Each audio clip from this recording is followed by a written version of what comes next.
Tonight, the world is on the brink, and the White House is panicking because Joe Biden's president. The United States now sponsoring a double proxy war against the Iranians and the Russians. China's eyeing Taiwan, and North Korean weapons were just discovered in Gaza. The State Department has just issued a worldwide travel warning to all countries. When's the last time that's happened? Americans aren't even safe in France. Our enemies are being mobbed by angry Muslims. Our military bases are under attack in Iraq. And we just had to shoot down 2 Iranian-made missiles. How was your week? Well, this right now breaks. Putin is in China meeting with Xi, where they're coordinating Mideast policy. 2 American carrier strike groups are in the Mediterranean. And Biden just tested one of our new nuclear weapons, detonating a massive bomb in Nevada. And we keep catching Middle Easterners sneaking across the secure southern border. Axios reports top officials say this has been the, quote, heaviest, most chilling week since Biden took office. The Biden administration is, quote, rattled, according to this report. Doesn't that make you feel safe?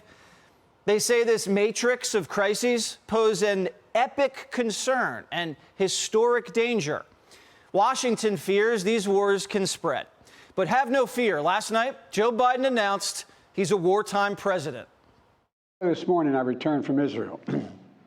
They tell me I'm the first American president to travel there during the war. I boarded a train with blacked out windows for a 10-hour ride each way to Kyiv to stand with the people of Ukraine. I'm told I was the first American to enter a war zone not controlled by the United States military since President Lincoln. We cannot and will not let terrorists like Hamas and tyrants like Putin win.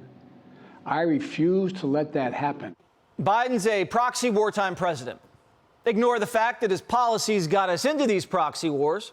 So forget Bidenomics. Biden is running as General Patton. It's an election year. War sells. The Inflation Reduction Act doesn't. Here's proof.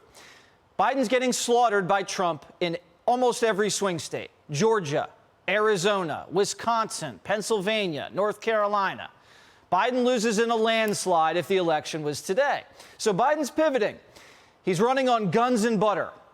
Biden's asking Congress for $100 billion. But Biden says, don't worry. The taxpayers are just funding defense contractors. These proxy wars are made in America. We send Ukrainian equipment sitting in our stockpiles.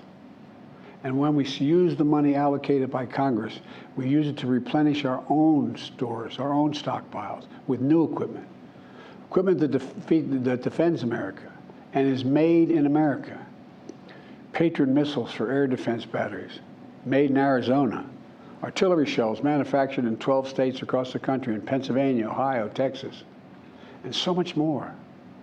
You know, just as in World War II, today patriotic American workers are building the arsenal of democracy and serving the cause of freedom. Biden's proxy wars, same thing as his jobs plan. We're building back better an arsenal of democracy. Biden loves democracy everywhere in the world except here. Here he's arresting Trump. Now, if it seems like Biden's funding all sides of these wars, it's because he is. He's sending $6 billion to the Iranians, $100 million to Hamas, $14 billion to Israel, $60 billion to Ukraine, $5 billion to the Saudis, and $2 billion for Taiwan.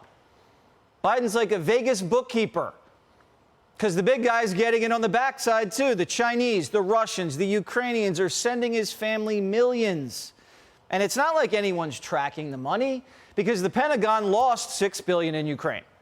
And Biden's State Department is admitting, yeah, Hamas is probably going to get their hands on the aid.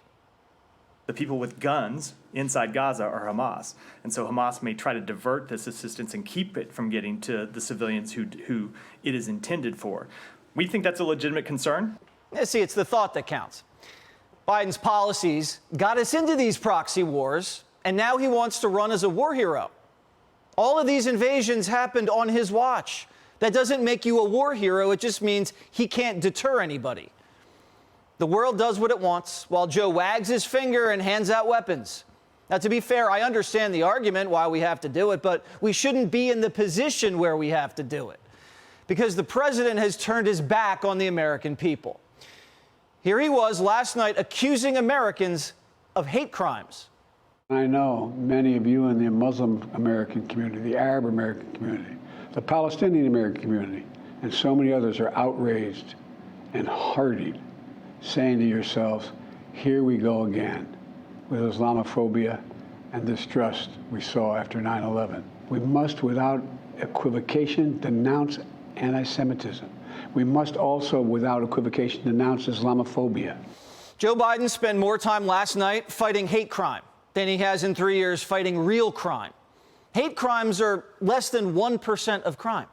And Biden spent 5 minutes in an Oval Office address castigating us over isms and phobias. But Americans are getting murdered, shot, mugged, and the man's dead silent. There's some war zones in America that Joe hasn't visited. North Philly, the south side of Chicago, the Mexican border. Mr. President, if you have some downtime in between fighting Russia and Iran, could you fight the cartels, the gangs here, maybe inflation? That'd be great.